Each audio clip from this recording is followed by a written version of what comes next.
鹤岗野生菌。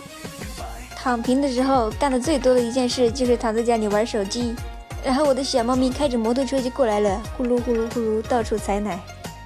有手机玩，有网络，还有小猫摸，对我来说这就是好日子。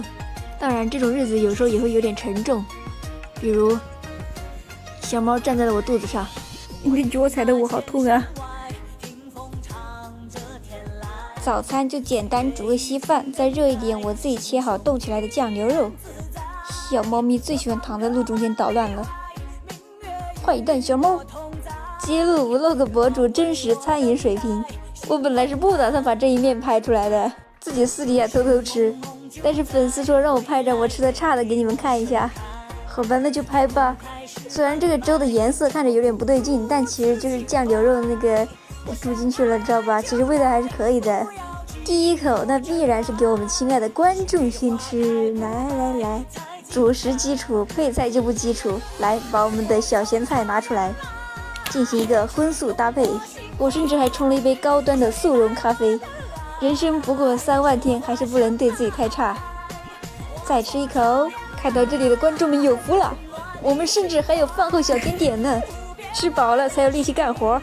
衣服放洗衣机里面洗着，整点次氯酸消毒水来拖地。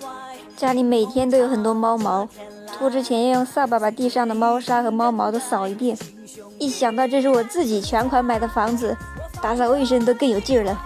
木地板是买房的时候自带的，已经用了不少年了，有些地方会有损坏，看着像是有黑点，脱不掉是正常的。毕竟它都4万2带装修了，还要什么自行车？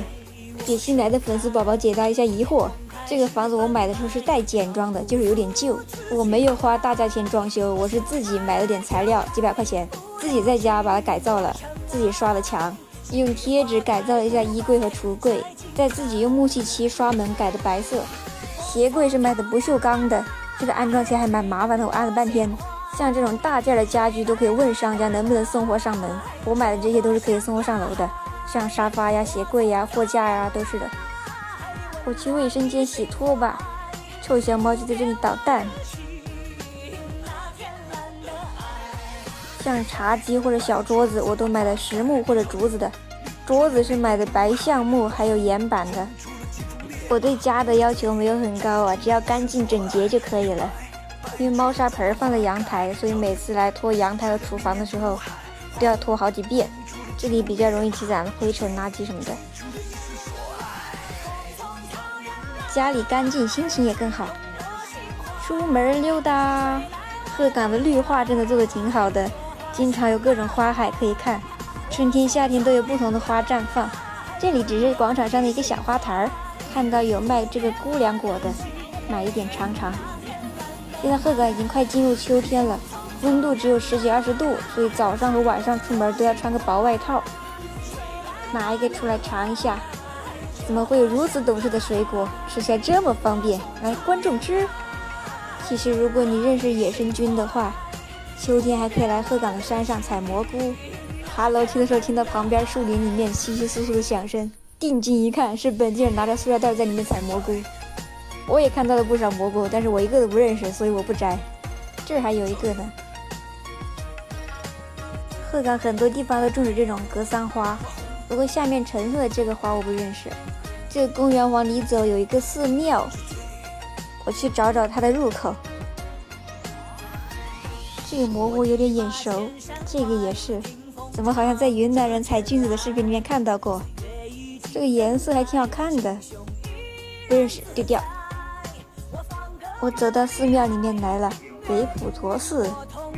今天是阴天，天气没那么好，所以云层没有之前看着漂亮。但是这个里头怎么一个人都没有啊？有点过于空旷了。天色也不早了，走了，打道回府。这多少钱呢？3块。拿点。特地问了摊主这个菌子没炒熟有没有毒，他说没有，我才敢买。再买点辣椒用来炒菌子。小区楼下阿姨告诉我，这个菌子最好和大蒜一起先焯水再清洗。水烧开了，放蘑菇。放大蒜，焯水多焯一会儿，看起来是个大工程，感觉要洗很久。我洗了好几遍，现在明白大爷为什么让我先焯水再洗了，这个蘑菇会有粘液。楼下大爷说，如果吃不完的话，可以把它放冰箱里面冻起来，只要大蒜没变黑就可以吃。感觉洗了1个世纪，不想炒蘑菇了，我吃点别的。10块钱买1送1的小面包。想偷走我的奶茶？绝无可能！正好一睁眼，小猫就在搞破坏了。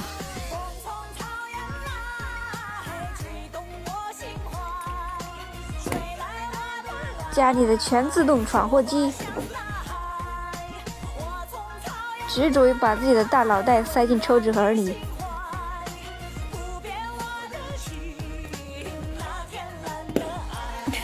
时隔2天，我终于决定吃这个蘑菇了。先拿出来化冻，我还切了点冷冻酱牛肉放进去一起泡了。饭都快煮熟了，那个菌子还没有化冻。我已经没有耐心了，管它了，直接往锅里放吧。